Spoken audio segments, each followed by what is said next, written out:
recent collaboration, so with my band Vice Versa, I put out a recent track called Tuesday, and it has a very funny story behind it. Funny story being, I had this track one night. Man, how do I put it? Okay, so I had this track from some time, and I had sent it to my bandmate Sid Kuto to put down vocals, but he just never really had time, being the busy touring musician that he is.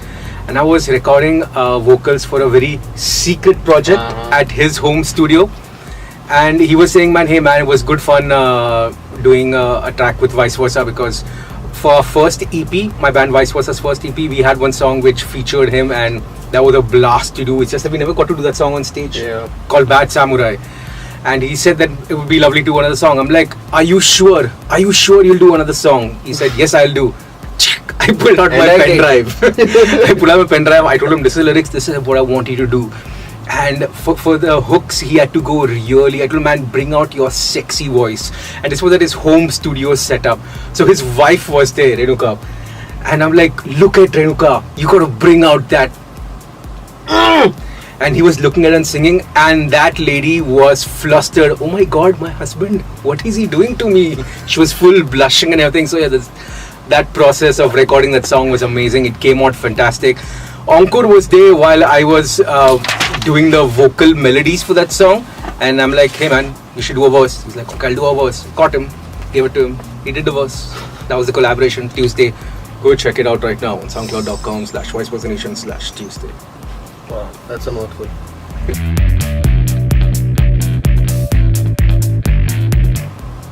No, I don't think so. Not really. I mean, I don't think it endangers the prospect of you creating your own niche audience, or because at the end of the day, if you have to be honest to yourself, two ways. One, are you making music for yourself? Two, are you making music for the masses? Now, this is also one of the other questions over there. Now, I don't do music for a living. It's something I have a day job. I do music for how do you call it?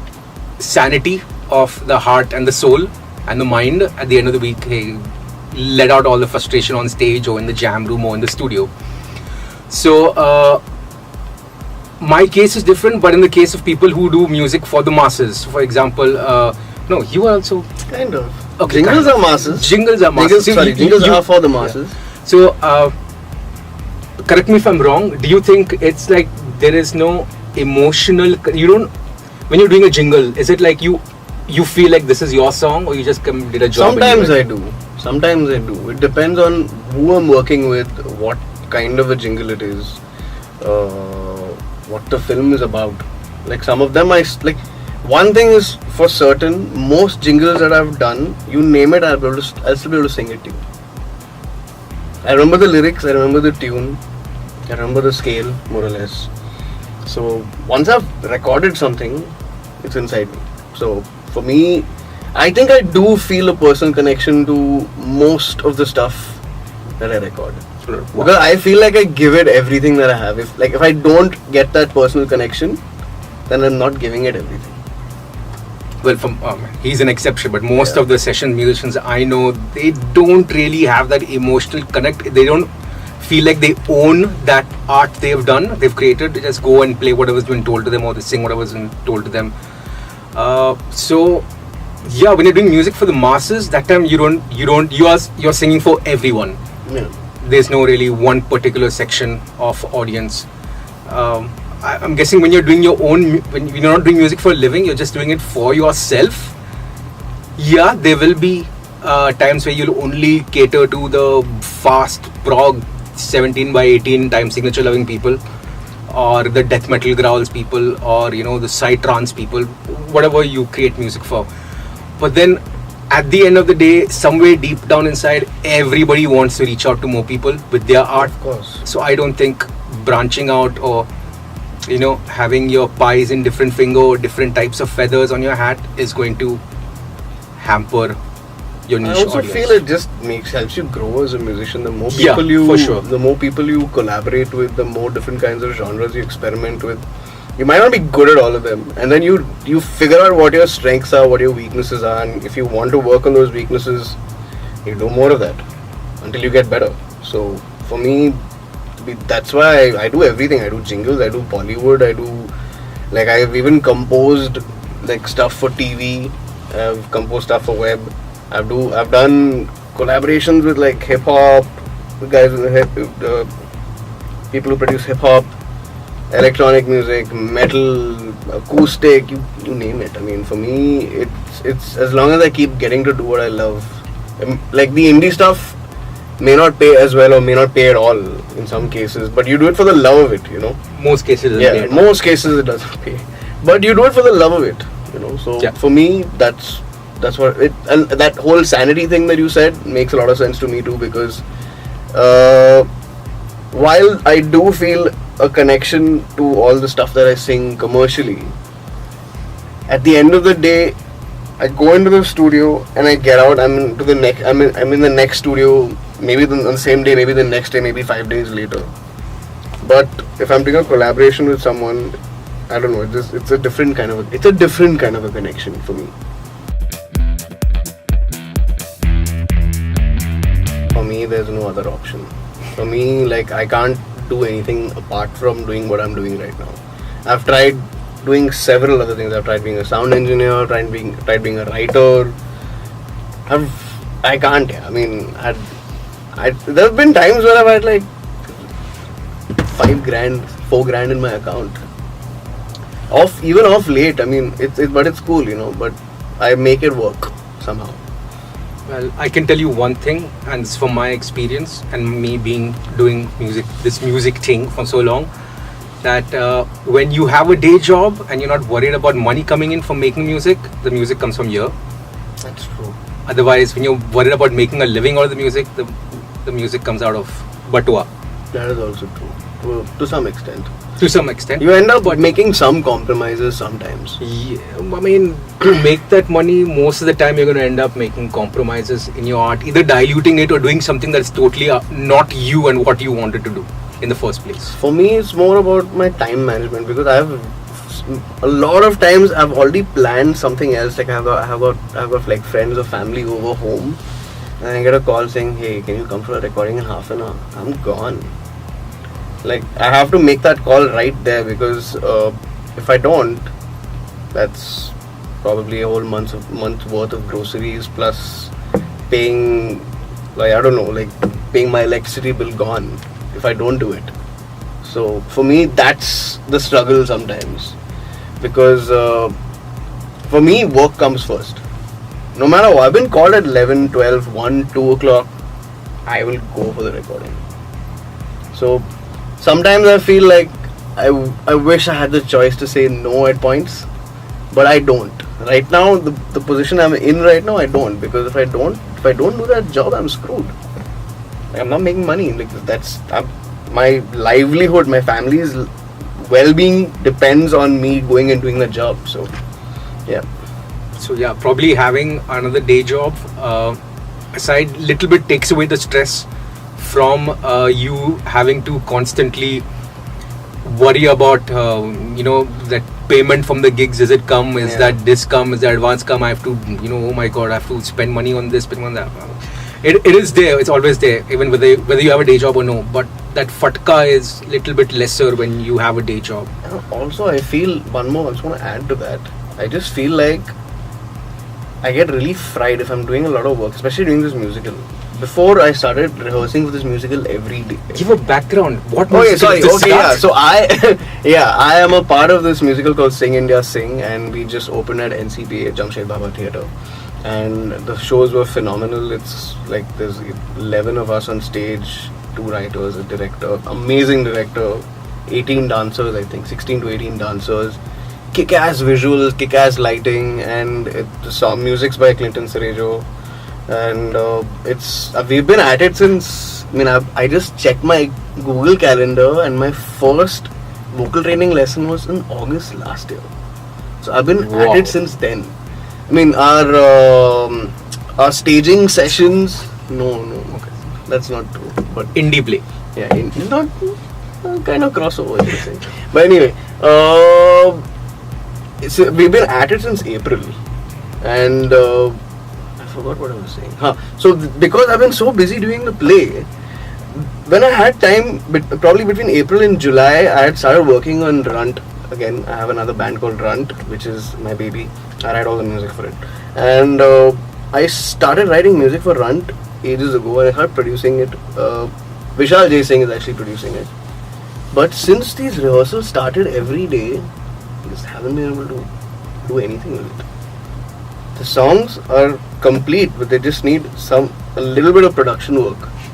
Like a few places, something needs to be tracked. A few places, maybe vocals need to be changed. I haven't touched it. So it does. For me, I feel like a lot of time my own music does suffer because of the fact that I'm dependent on doing music for a livelihood. I feel saturated at the end of the day sometimes. So that is bound to happen when you also have a day job. The time you're going to dedicate to your own music is going to be lesser and lesser as time passes on, when life and responsibilities and paying bills catch up. Yeah. But I guess you still, if you want to regain that sanity, or that that recharge your soul ka batteries, you either travel or you hook up a jam. I can't afford traveling. I hook up jams and do shows. Yeah, but you're right. Things have kind of changed, yeah. Because I remember when I had a full-time job, I'd finish work at whatever time, 7, 8, 9, and I would head to Ayan's place in Chembur. And do the songs. I would rehearse with Bones not rehearse. We would just sit and make music. We would write shit.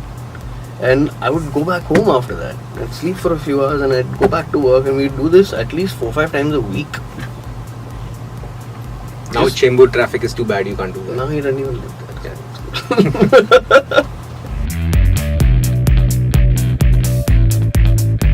So I proudly call myself P-Man, the man with no genre. So yeah, I'm also a metalhead, as you can tell, I guess. I don't know, this is a stereotype looking. I mean, you have tattoos and all, but You he's have not metal. way more. You have like thrice the amount that I have. So man, I believe doing music in English in this country is niche. And but I think there are more bands than there were back when I was actively playing with metal bands. The fans also are more, but it's just that it's sad the little avenues are less. And how do I put it? Back in the mid to early 2000s, when I was part of the metal band circuit and all, we had our own DIY culture thing. We'd go put up shows anywhere, man. Anyhow, there'd be one hall, we'd put up shows every Thursday gigs at Raz, blah, blah, blah, yeah. back in the days, all that. And then on the back of that, I would say like the scene really picked up with all, and most of the guys from that era performing are still in your organizational / the DIY culture. Point being, ye sabka baap, Mr. Nitin Rajan. Yeah, he was one of the front runners. He was the front runners back then for the metal scene. I just feel in the middle, towards the mid to late 2000s, I felt the metal bands got lazy and started expecting a lot more. And I'm not saying just because we did train from Bombay to Calcutta 48 hours, you all also do it. Guwahati, 48 hours, you all also do it. But then, you won't get flight tickets everywhere. That's true. And at times you have to understand, man, you just do it to keep that one metal scene alive. That little bit died in the middle. It's coming back now with a lot of DIY still from the metal dudes, putting up jam room gigs and putting up gigs wherever, piecing bands together and doing a metal night. So that is coming back now. I just hope that leads to a resurgence. I mean, honestly, if there is sponsorship, yes. Can I abuse? Fuck worrying about sponsors. Just make sure from the gate collection you're able to pay your sound, lights and everything, and some money to the band so they offset their jam room costs. And I think that should be happy. That being said, if there is money, yes, but guys, you're not going to make money being a metal musician in this country, at least. Right. It's hard being a metal musician across the world. Yeah. India though is think it's nice that there's recognition and some form of gratification in whatever way, a trophy, a certificate, a pat on the back, some social media plastering that, hey, what you put out kicks ass.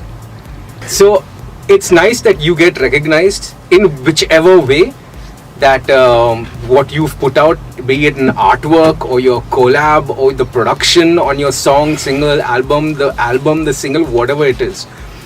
I think it's brilliant, and this sets a benchmark year on year for everyone. Know that, okay, this is what happened last year. I need to top this to be in that bracket.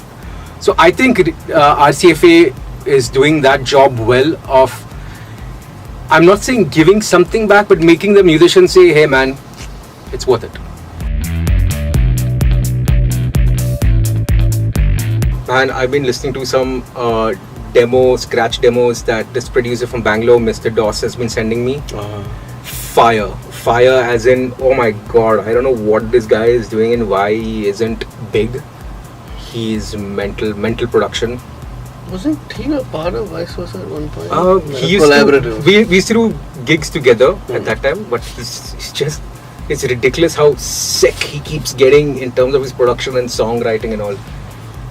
There's this band from Imphal called Low Peninsula, and you should check them out. LOW. LO apostrophe Peninsula. Okay. Amazing. Oh my god, I can't believe I came across a band like that. Fantastic music. और कौन है भाई? For me, I mean, honestly, I haven't had much time to discover any new music lately, but one of the people, one of my cast members, who's a part of Sing India Sing, Sarosh, she's been working on her EP for a while, and I heard the entire thing. Fucking amazing. I mean, I'm not sure if it's everyone's cup of tea, but I loved it because it's got a little bit of everything. It's got like live instruments, well tightly produced. She stuff. produces herself too, And right? she produces herself too, yeah. And I remember from the musical, she was fantastic. Yeah, she's amazing. So her solo EP, I don't remember what it's called, but it's about 5 songs. And I heard, like, she's like, you want to listen to a song? What? I listened to it. I'm like, play one more. That got over. Play one more. So I heard the entire EP back to back, and fuck, amazing. I mean, songwriting, lyric writing, production values, everything was just fucking amazing. And I can't wait for it to. There's this other 21-year-old kid called Karan Kanchan, J-Trap producer. Man, he's sick with his production too, man. 21-year-old kid, dude. These kids nowadays, I'm telling you, God, I guess the music just comes out of them. He's fantastic. Who else is there, band-wise? Who you all should listen to? Then your regular culprits. Boss, if you're a metalhead, you have to listen to Gutslit. You have to listen to. Kaun hai yaar? I'm very clueless right now. Last 6 months have just been about this play for me. You have to listen to this other awesome act called Vice Versa. They won 2 Jury Choice Award at RCFA, bro. Also, Ranta, they might win next year. If the Runt vocalist finds time to do his music. Yeah. Oh, little background story. I don't know where you'll fit this, but then you can fit this somewhere. My first ever show I played on stage was with this guy. Mine too.